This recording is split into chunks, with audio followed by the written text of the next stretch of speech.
Interesting. I'm going to talk about this movie called Perfect Days because I think it has large existential significance. If you've never seen this film, I'll explain to you the gist of the movie. Usually I would give a spoiler warning, but not in this case because as you come to know, there actually isn't much to spoil about this movie. I do, however, recommend listening to this next part of the video in a bathtub so that when this movie completely blows your mind, it's easier to clean up the pieces. This movie Perfect Days is about a Japanese janitor who cleans public toilets in Tokyo, and the movie is literally about what he does in his days, his routines. And I mean literally his routines. So the movie would show him waking up in the morning, and this is the first thing of the movie. And then it shows this man getting downstairs to brush his teeth and coming back upstairs to water his plants. Then go back downstairs again, get out of his house, buys a cup of coffee from the vending machine, get inside his car, drinks the coffee, picks a song, drives to work, arrives at his first toilet, cleans it, move on to the next one, cleans that, lunch break, afternoon shift, and then he goes home and performs his after work routines, and then he goes to bed and read himself to sleep. And then the movie move on to how he performs his routine on the very next day. Of course, just like in real life, no any 2 days are exactly the same. So something happened the next day that makes his routine somewhat different, and the movie shows that. And the movie just shows a couple of his days, I think about 5 to 6 days of this Japanese janitor, and that's literally what the movie is about. This is a feature film, 2 hour long, of somebody's day. And it's bizarre, if not unbelievable, that someone can manage to make a movie about that. It's perhaps more unbelievable that I've somehow been glued to the screen from the very first scene of this film. I just couldn't take my eyes off of it. This isn't Avengers Infinity War. There's no superpowers in this film. There's no snappy action scenes. There's no interesting technologies. There's no hot girls. No mind-blowing plots. And yet somehow absorbed my attention completely. And I've not really experienced something like this so far about a movie. Usually there's some sort of stimuli about the film that would draws me in, and of course the moment the stimuli is gone, I get bored. But in this film, it's just literally a janitor going about his days, and yet I couldn't take my eyes off of it. And here's what's unusual about this character in the movie. I'll show you a few scenes and see if you can catch what's unusual about it. So this is a scene of him watering his plants, and look at his face. Like, what is going on here? What the fuck is going on here? This is him, leaving his house in the morning. He looks up at the sky. Look at his face here. What the fuck is this? What is this? This is another scene of him looking at some trees. He's waiting for someone to finish using the washroom so that he can clean it afterwards. While he's waiting, he's looking up at this tree, and look at his face here.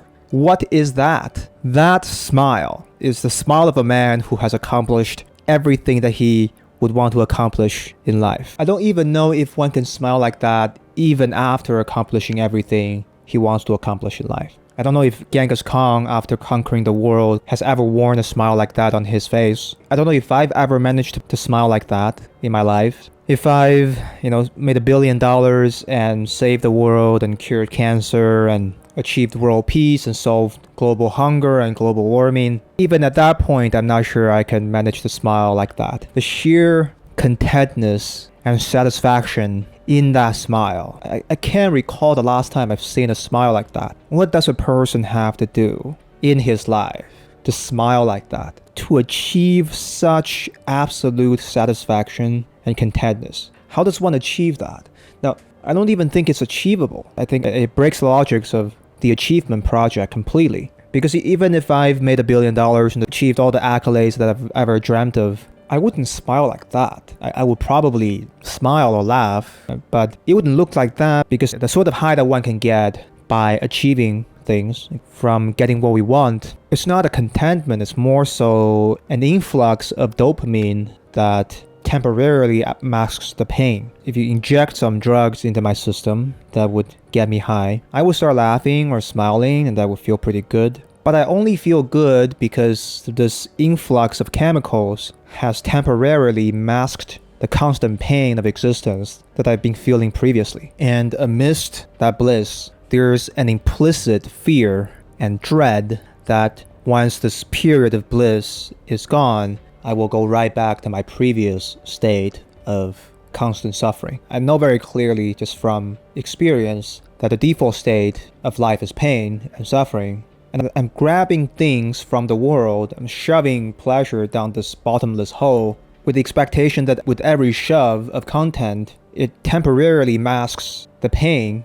But I know it's temporary, and I know that the only reason I'm so motivated at pursuing all these things is because I'm expecting them to temporarily mask the pain. The default state is just pain. The default state isn't bliss. The default state isn't contentment. So there's that implicit fear and dread in the sort of happiness that I'm used to pursuing. And what this man has here, when he's smiling, is devoid of that dread and fear. This is a very confident smile. It's so confident that it's somewhat annoying for me to see from my end, insofar as I couldn't figure out how he's able to do it. This is a smile of someone who knows that his default state is happiness, that there's nothing to fear and there's nothing to be lost, because at that moment he's complete, looking at that tree or that sky or watering his plants or doing whatever other mundane routines that he's done 100 times before. I've thought about this film for a long time since then. I try to decode exactly what this man is doing that's making him able to achieve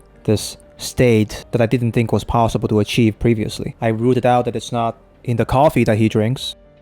It's good, but it's not what's making him that happy. But there are a couple of things I will point out, a couple of things I found through my thinking about this movie in the last couple of weeks. The first thing is that this man isn't enlightened, right? This is not somebody who's gone inside a cave and meditated for 30 years and come out completely enlightened and have risen above the mundane and the vicissitude of life and is no longer affected by normal events. Right? This is a completely normal guy. He's annoyed when annoying things happen to him. He's angry when angering things happen to him. When something bad happens to him that would elicit a sort of response from the average individual, he gives the exact same sort of responses. Right? He's not enlightened. His happiness is not a result of his above average spiritual attainment. That's not it. He doesn't have a superpower spiritually to achieve this happiness. Right? This is just a normal guy. So his attainment of this level of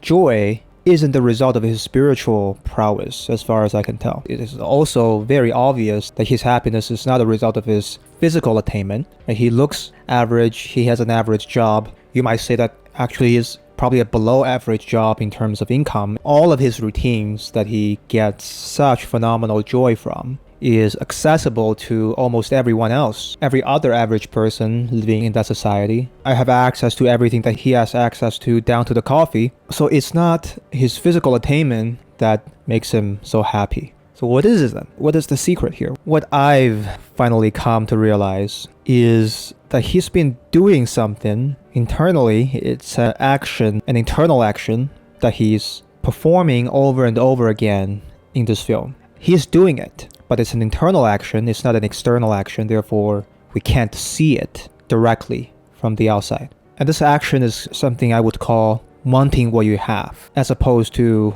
wanting what you don't have. And it sounds obvious, except it's not. Here's the distinction I want to make here. There is a big difference between wanting what you have and wanting what you don't have. And the best way to conceptualize that difference is to think of these two things as two separate activities. They're two different things that we do internally, right? It's as different as riding a bicycle and going for a hike, drinking coffee and eating noodles, wanting what you have and wanting what you don't have. They're two different activities, and one achieves different result as a consequence of actioning these two different activities. It's an internal activity and it's implicit and it's not talked about much. In fact, I've not heard anyone talking about this idea through this exact perspective, which is, I guess, the reason why I haven't been exposed to these sort of ideas until now. Throughout my life, I've been taught to want what I don't have. I've taught that that's the basis of my drive and ambition. From very young, I've been taught to get good grades, for instance, at school, and I don't have good grades to begin with. And I was taught that that state is undesirable. Therefore, what you need to do internally is to perform this action of wanting what you don't have, which is to want this good grade that you don't have and wanted very aggressively and intensively, and that generates tremendous amount of discomfort, which drives you to study very hard and eventually attain that thing that you didn't have. And then I was rewarded for it. Right? My parents say good jobs, my teacher says I'm a good student, and my friends congratulate me. I was constantly rewarded for performing this action of wanting what I don't have. Wanting what I have, on the other hand, is an action that is pretty much overlooked in my life and in societies in general, as far as I can see. No one really gives you positive reinforcement for performing the action of wanting what you have, because you already have it. There's nothing to do anymore because you've already gotten what you have. So people just overlook that. So more and more we are trained to do this action of wanting what we don't have, to the point where we've probably forgotten how to do the action of wanting what we have.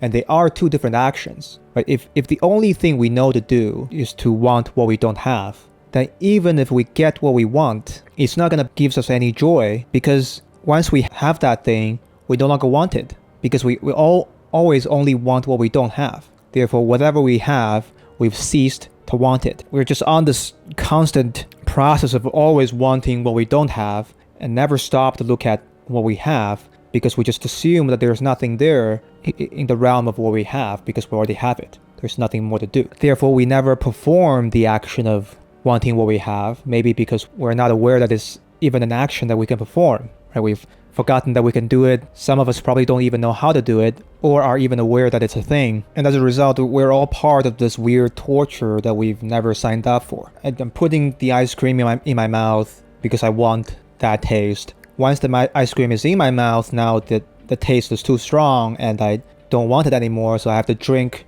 some water to wash it down. And once it's washed down, the taste is gone and I want it again. Here I am shoving the ice cream in my mouth again. So I'm just in this constant state of shoveling pleasure down a hole. Whenever we get what we want, it doesn't give us any joy apart from the very temporary utility of masking our pain. We want what we don't have, we go and get it. Once we get it, we use it to mask our pain for however long that effect lasts, and then we go out and pursue what we don't have again. We just never stop to perform the action of wanting what we have. And the most mind-blowing thing about this movie is the fact that I can actually perform this action. I can actually do it. This action of wanting what I already have.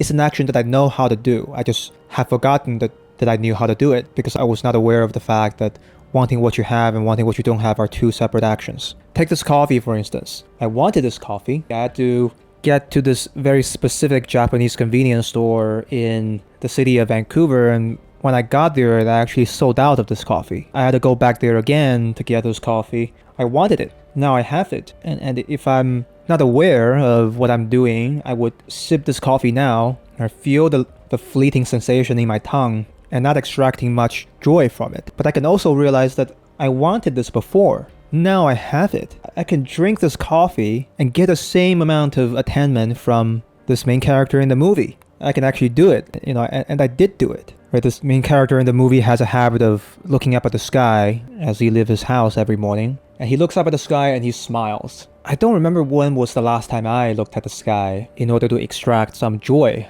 out of that experience. I mean, the sky is always above me. I've taken it for granted completely. Right, every time I look up, the sky is there. Except that I am fully capable of looking up at the sky and feel complete joy and contentment if I just remember to do it. This main character in the movie, his name is Hirayama, by the way. Hirayama wants what he has, and he wants it completely. And when he gets it, he's so happy that he's getting it. He's extracting all the joy out of that experience, not because he's afraid of his default state of pain, that is his life, but rather he's just so happy that he's alive because the default state of his life is joy, and at this moment of looking up at the sky, he extracts the same joy out of it, the same joy he extracts out of all of his other routine. Of course, when annoying things happen in his life, he becomes annoyed, but those experiences are short-lived, they're temporary, they're not the default state of his day-to-day experience, and once that unpleasant experience is over, he wakes up the next day and look up at the sky and felt that joy again. He wants what he has. He doesn't have much, but it's not about what he has. It's about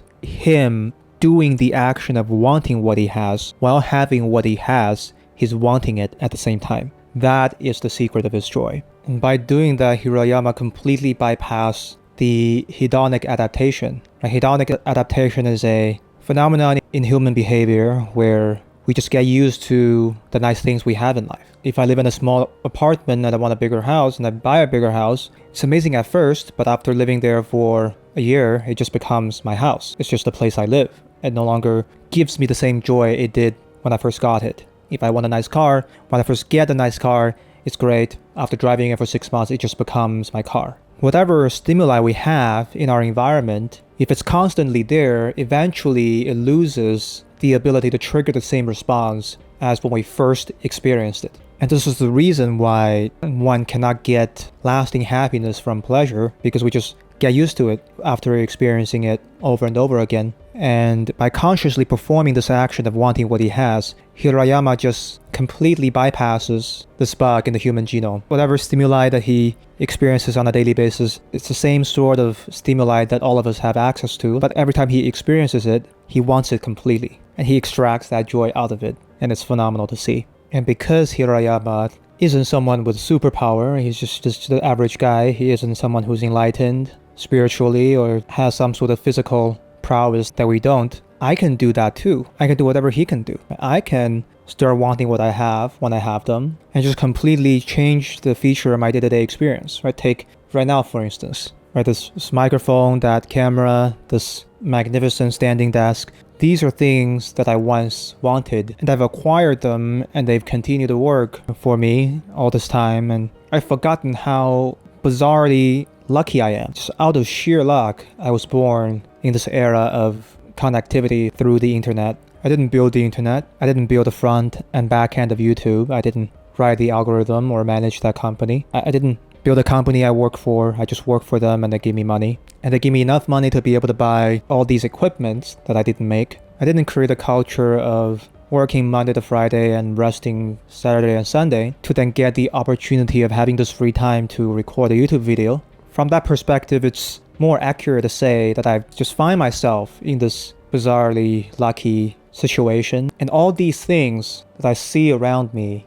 were things I didn't have at some point in the past and had wanted. And now that I have them, I've forgotten about them as a result of hedonic adaptation. If I just remember that and remind myself of that and consciously perform the internal action of wanting what I have, it changes the primary feature of my day-to-day experience completely. And unlike some other movie like the superhero movies or action films or whatever that depicts unusual lives from unusual people who do things I can never do, like flying and shooting laser out of their ass, Perfect Days depict a man who doesn't have access that I don't have, who can't do things that I can't do. So this is a rare instance that I can just copy what the protagonist in this film is doing in my life immediately. And remembering to do that has been a game changer, and I would recommend you to give it a try as well.